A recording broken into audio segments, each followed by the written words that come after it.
Hi, my name is Bill Lewis. I'm from JWC Environmental. Been with the company about a year.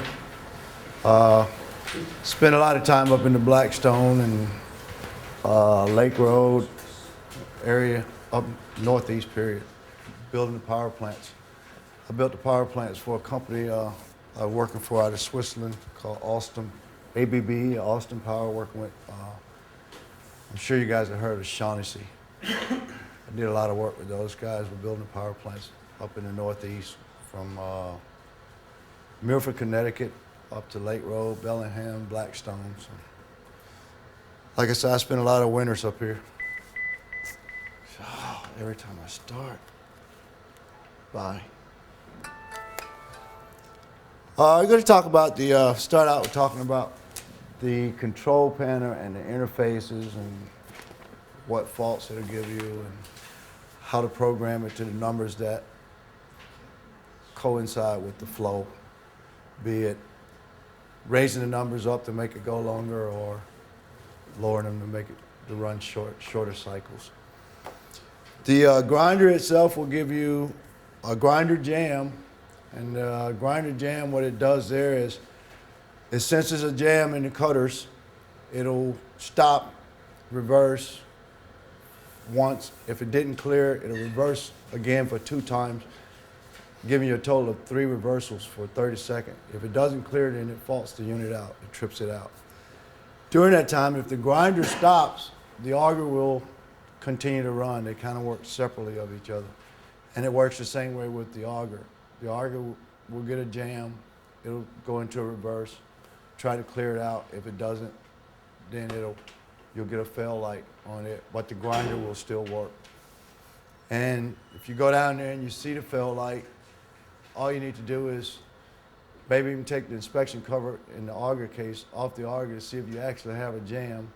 If not, then try hitting the reset and restart it. It'll also give you a fail on over temp, and you can get a high current fault also. The other thing you'll get on that is it won't give you a fail light, but you might walk down there or something and look at the screen, and you might see a message which it shows on those prints right there.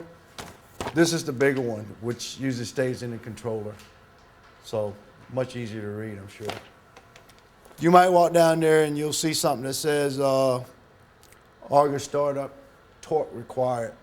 All that's saying is on the back side of your auger, on that gearbox, there's a cover plate there held in place by 2 bolts. Pull those bolts off, and you go around with the torque, evenly torquing it, a quarter turn to half turn on every last one of them to 22 foot-pounds or 30 newton meters. And when you re-torque them all you got to do is go back over to the panel, take the auger switch, put it in off, flip it from off to auto about 3 times. That'll reset that and clear that out. And it doesn't just push the reset button. It should clear it out just by flipping that switch. Once you flip it and then just put it in the on position, it should clear out.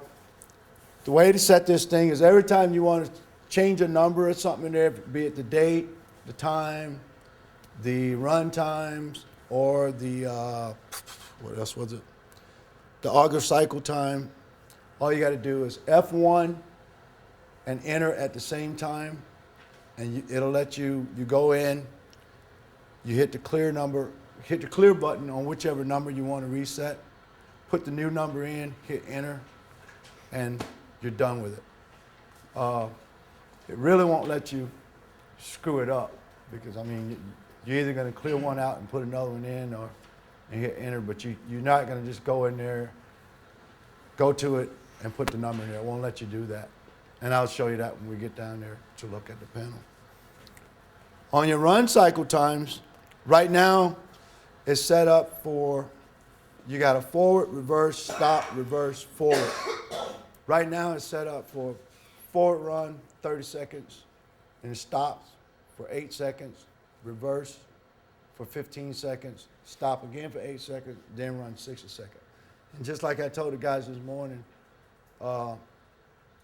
I guess the reason we're going over this is because once you guys get flow to that thing, you can adjust that accordingly, whether you want it to run less frequently or with less time or more frequently with more time. Along with that, you have an on-time delay, which is set from 0 to 99 seconds. And what that does is it allows the conveyor time to actually get solids into the hopper itself. So you can set up for 45 seconds, you know, depending on how long it actually takes, how much solids you guys are building up, or you can go down with it.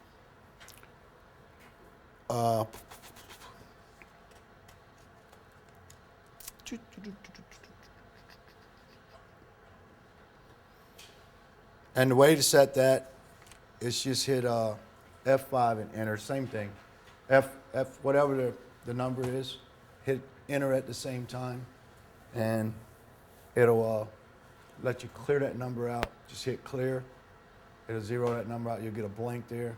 Put in your new number if you want 45. Punch in 45, enter, and you're done with it. If you lose power, if the grinder's running and you lose power, you're not going to get a fail. When the power comes back on, the grinder start right back up. The auger will finish its cycle, and when it comes back up. Pick up the old cycle. Yeah. Yeah. If it doesn't, then what all it's going to do is go back through its countdown cycle before it starts back up. But I mean, you can come in the morning time, and this thing is set up to where if you want to know whether you got any jams or over temps or whatever during the night, if you got a jam and it cleared itself, you can go down there and push the button and page down. And I think it's I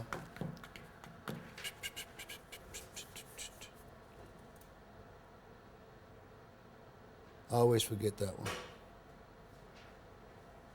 I think that's going to be F2 or F3. I'll show you when we get down there. But what you do is you go in there and punch the button.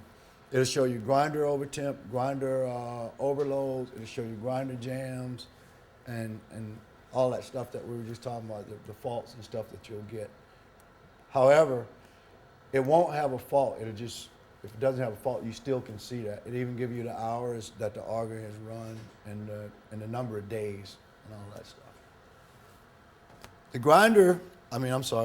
screen and wash monster, the setup of that is the conveyor comes into the hopper, stuff goes through the grinder, down into your tank, and your tank, all this time you got the spray wash going, which is basically cleaning the trash.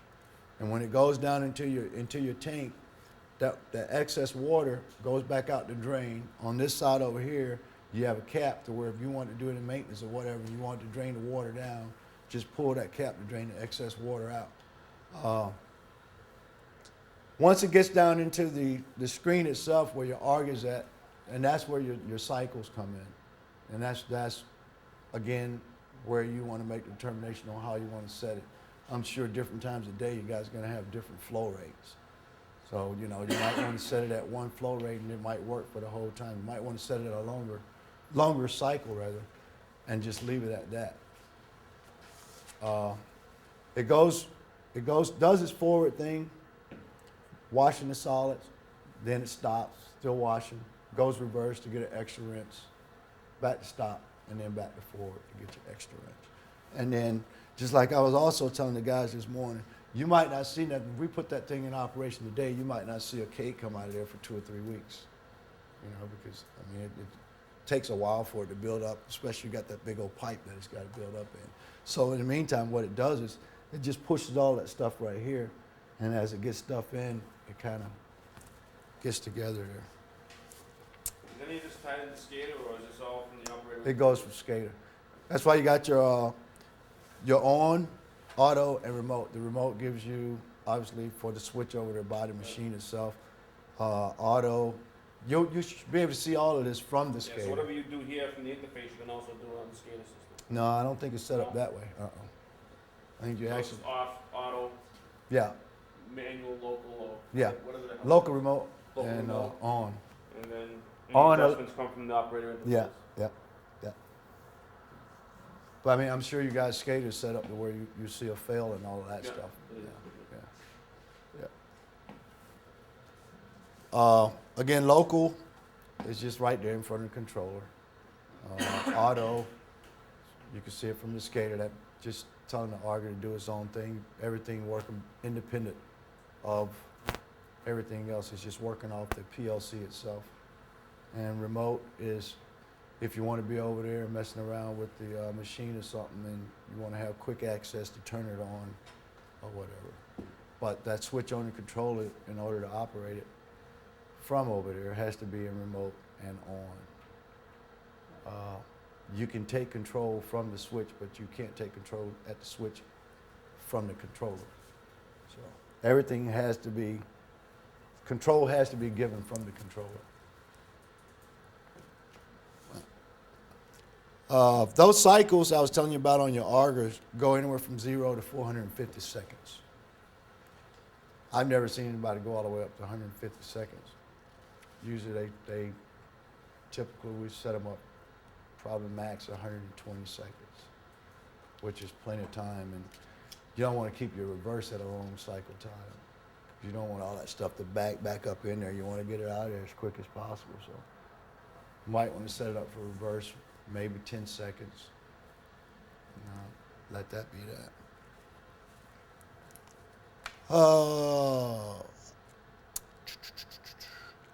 The other thing we were talking about this morning is maintenance. The maintenance is pretty low maintenance, really. I mean, that brush would typically last for about 3 years. That's on that auger, and the grinder usually lasts about 5 years. A lot of times we have sites will call and say they want to do the maintenance themselves on the grinder, where they want to tear it apart until they take the cover off and see all the pieces in there that's got to be replaced. And then it ends up, they call back and says, no, we're not going to mess with it. We're going to send it in, which is more money anyway. Because now you bought all these parts, and now you're going to send it in to get it rebuilt, or what we call repaired or exchanged. So I think it's just easier. We can't come out as field service tech and rebuild them on site because we just don't have the equipment to do it, the stuff that the guys have in the shop. And the auger brush, that's something that's pretty simple to change if you get that heavy ass gearbox out the way. And I'll show, I got the cover off down there. I'll show you guys how that's held in place down there. Basically all it is I think you got about 5 or 6 roll pins that hold that brush in there, 1/8 inch roll pins. Takes about max a couple hours to change that brush out. And again, the hardest part is just getting it out with that heavy gearbox on there. And I can show you guys how to remove that gearbox. Those same bolts that I was talking about, tighten down those disc bolts. All you gotta do is just loosen those, and you can slide that gearbox off. I say slide it off, but it's a lot heavier than that. But whatever you do, don't ever take those bolts all the way out, because you mess up that disc like that.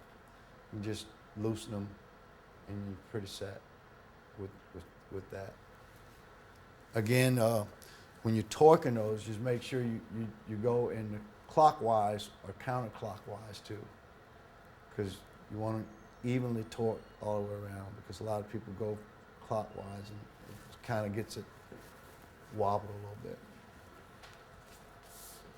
That's pretty much it until we go down there. I mean, anybody got any questions? Oh, we got an electrician here? No? He said he would talk to him anyway, so.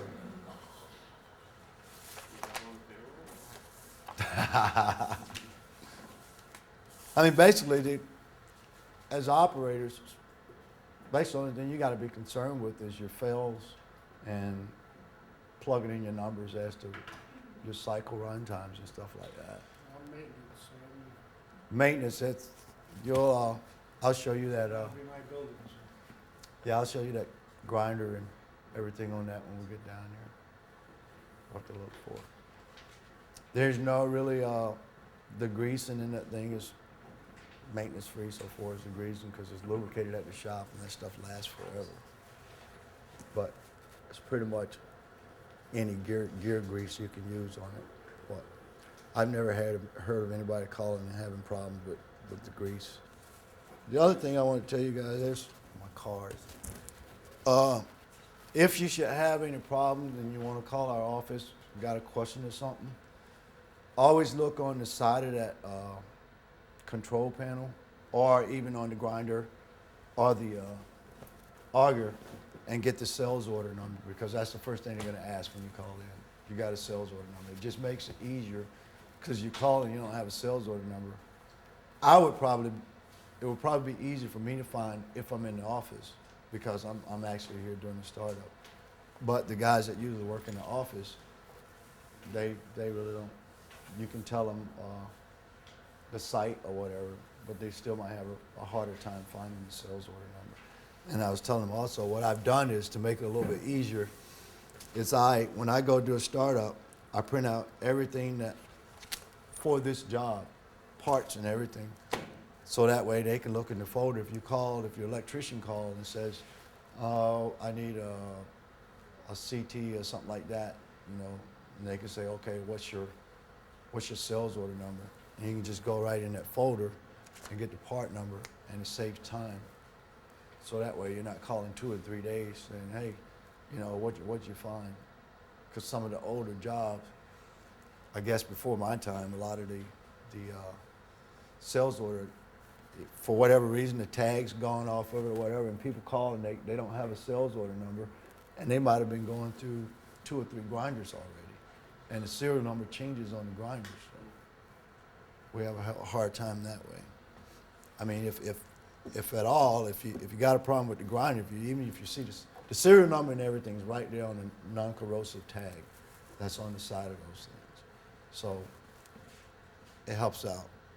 And I spoke to the electrician this morning because he'll probably be the only one that's having to go inside that panel, and told him when we ask him questions, you know, the question we're going to be looking to ask him is, on that PLC, you got all your lights, asking, is this light on, that light on?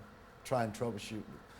That way, try to get the machine back up as quick as possible and save us a trip from coming up here, or, you know, because sometimes if he calls and say, well, I need somebody up here, it might take 2 weeks or whatever, because we usually book our schedule 2 weeks out, and we're always booked out because there's only 2 of us on the East Coast and 3 on the West Coast. So we got everything east of the Mississippi that we have to look out for. So. What are we gonna do if we're down for 3 weeks? Well, hopefully Wheelbarrows. you got another one that's going to be starting up pretty soon, I understand. So you just switch over to that one, I guess. Let's just hope you're not down for 2 weeks. I mean, usually people don't stay down for that long. I mean, even if you got a grinder problem, you know, if we got that exchange program where we send you